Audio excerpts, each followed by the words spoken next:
College ലൈഫിനെക്കാളും നല്ലതല്ലേ school life? You really miss your Sainik സ്കൂളിൽ? എനിക്കങ്ങനെ ഒരു കമ്പാരിസൺ നടത്താൻ പോലും അർഹതയില്ല. കാരണം എന്താ വെച്ചാൽ എനിക്കൊരു ശരാശരി ചെറുപ്പക്കാരൻ്റെ ഒരു ക്യാമ്പസ് ജീവിതം എനിക്ക് ലഭിച്ചിട്ടില്ല. ഞാൻ സ്കൂൾ കഴിഞ്ഞിട്ട് ഞാൻ ഓസ്ട്രേലിയയിലേക്ക് പോയി, 12th കഴിഞ്ഞ് നേരെ അങ്ങോട്ട് പോയി. അപ്പോൾ അവിടുത്തെ ഒരു ക്യാമ്പസ് ലൈഫ് എന്നൊക്കെ പറഞ്ഞാൽ കംപ്ലീറ്റ്ലി ഡിഫറെൻ്റ് ആണ്. ഓൾമോസ്റ്റ് ഒരു ഓഫീസിൽ പോകുന്ന ഒരു പ്രതീതിയാണ്. അപ്പോൾ എനിക്കെൻ്റെ മെമ്മറീസ് എന്ന് പറഞ്ഞാൽ സ്കൂൾ മാത്രമേ ഉള്ളൂ. പ്രോബബ്ലി ഒരു സാധാരണ ക്യാമ്പസിലുള്ളൊരു ജീവിതം മിസ് ചെയ്തതിൻ്റെ കുഴപ്പങ്ങളായിരിക്കും എൻ്റെ പേഴ്സണാലിറ്റിയിലുള്ളത്. ഞാൻ വളരെ നേരത്തെ വളർന്നു പോയൊരു കുട്ടിയാണ്. All grown baby maybe. Yeah, I should say. maybe. And കുട്ടികൾ means like you have the women around, or maybe like you may having a lot of girlfriends or fans ഉണ്ടാവുമല്ലോ. നമ്മളൊരു കാര്യം വളരെ വ്യക്തമായിട്ട് മനസ്സിലാക്കേണ്ടത്, ഈ ഫാൻസ് ഒക്കെ പറയുന്നത് എൻ്റെ ഫാൻസ് അല്ല.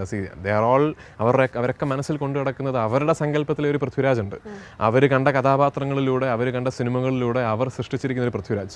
പ്രോബബ്ലി ദ റിയൽ പൃഥ്വിരാജിനെ പരിചയപ്പെടുമ്പോൾ വളരെ ഡിസപ്പോയിൻറ്റഡ് അവരെല്ലാവരും. കാരണം അവരുടെ ഒരു കാരിക്കേച്ചറിന് അത്രയും ഇൻട്രസ്റ്റിംഗ് ഒന്നും ആയിരിക്കില്ല ഞാൻ I am just A very average 25-year-old. ഒരു സാധാരണ 25 വയസ്സുകാരൻ എന്തൊക്കെയാണോ ഗുണങ്ങളും ചാബല്യങ്ങളും ഉള്ളത് അതെല്ലാം എനിക്കുണ്ട്.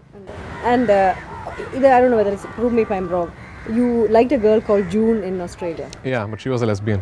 So was that a first shocking revelation ആ സമയത്ത്? Yeah, if she was not a lesbian, I would have definitely fallen in love with her, because she was just unbelievably beautiful. One, and secondly, she was very very intelligent and ഭയങ്കര ഒരു എന്താ പറയുക, and probably ആ സമയത്ത് I was very vulnerable. കാരണം വീട്ടിൽ നിന്നൊക്കെ വിട്ട് ഞാൻ പറഞ്ഞു, ഐ വാസ് ഓൺലി 16.5, ദൂരെ പോയിട്ട് ആരുമില്ല. She use to like almost take care. എനിക്ക് ഭക്ഷണമൊക്കെ ഉണ്ടാക്കി തന്ന്, എനിക്ക് ആദ്യമായിട്ടൊരു ഡിഷൊക്കെ ഉണ്ടാക്കാൻ പഠിപ്പിച്ചു തന്നത് ജൂണൊക്കെയാണ്. അപ്പം she was A very very nice girl. പക്ഷേ What's your take on your marriage? I have no idea actually. ഇപ്പോൾ എനിക്ക് സത്യത്തിൽ ഇപ്പോൾ പതുക്കെ ഫാമിലിയിലൊക്കെ ഓരോ ആൾക്കാർ ചോദിച്ചു തുടങ്ങി. 25 വയസ്സായപ്പോൾ കല്യാണം, ചേട്ടൻ്റെ കല്യാണം കഴിഞ്ഞു. I am the only cousin among all my cousins who are yet to be married. I can never get an arranged marriage. അതെന്നെ കൊണ്ട് പറ്റില്ല. പിന്നെ എനിക്കൊരു സംശയമുണ്ട്, എൻ്റെ ഒരു കല്യാണം ഒരുപാട് വൈകുമോ എന്നൊരു സംശയമുണ്ട്. കാരണം എനിക്ക് ഐ ജസ്റ്റ് ഡോണ്ട്, ഒരു പെൺകുട്ടി ഇപ്പോൾ എൻ്റെ ജീവിതത്തിലേക്ക് വിളിച്ച് കൊണ്ടുവന്നാൽ ഞാൻ ആ പെൺകുട്ടിയോട് കാണിക്കുന്ന ഏറ്റവും വലിയ ക്രൂരതയായി പോകുന്നത്. കാരണം ഒരു വൈഫ് എന്ന് പറയുമ്പോൾ എന്തെങ്കിലുമൊക്കെ ഡിസേർവ് ചെയ്യില്ല, at least some of my time കുറച്ചൊക്കെ. അതൊന്നും എനിക്കിപ്പോൾ കൊടുക്കാനില്ല കയ്യിൽ. ആരും ഇതുവരെ thousands. ഒരുപാട് പെൺകുട്ടികളെ ഞാൻ പറഞ്ഞില്ല, ഒരു എന്താ പറയുക, അങ്ങനെ ഒരു out of above the average എന്ന് പറയാം. എനിക്ക് ഒരുപാട് പെൺകുട്ടികളുടെ ഇൻഫാറ്റുവേഷൻ തോന്നിയിട്ടുണ്ട്. എൻ്റെ കൂടെ അഭിനയിച്ചിട്ടുള്ള എല്ലാ നായകന്മാരും ഭയങ്കര സുന്ദരികളാണ്.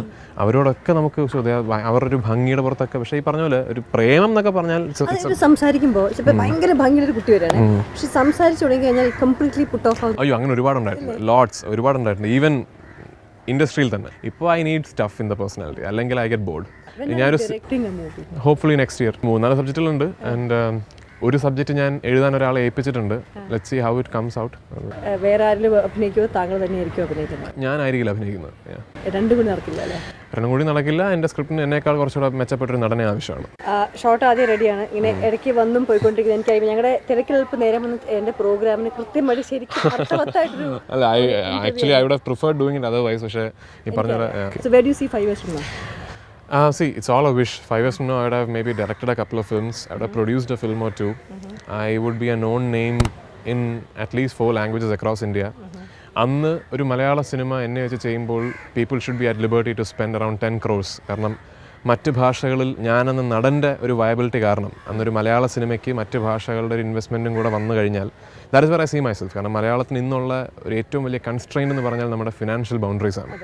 അപ്പോൾ നാളെ ഞാനെന്ന ആക്ടർ തമിഴിലും തെലുങ്കിലും ഹിന്ദിയിലും അങ്ങാണ് മാർക്കറ്റബിൾ ആണെങ്കിൽ, നാളെ എന്നെ വെച്ചൊരു മലയാള സിനിമ എടുക്കുമ്പോൾ probably there will be people ready to invest about 8 crores 10 crores. കാരണം okay, they can sell it in other languages. അങ്ങനെ ഒരു അവസ്ഥയിൽ എത്തിപ്പെട്ടാൽ ഇന്ന് മലയാളത്തിൽ സാധിക്കാത്ത ഒരുപാട് കാര്യങ്ങൾ അന്ന് മലയാള സിനിമയിൽ സാധിക്കും. Let's hope I get at least close.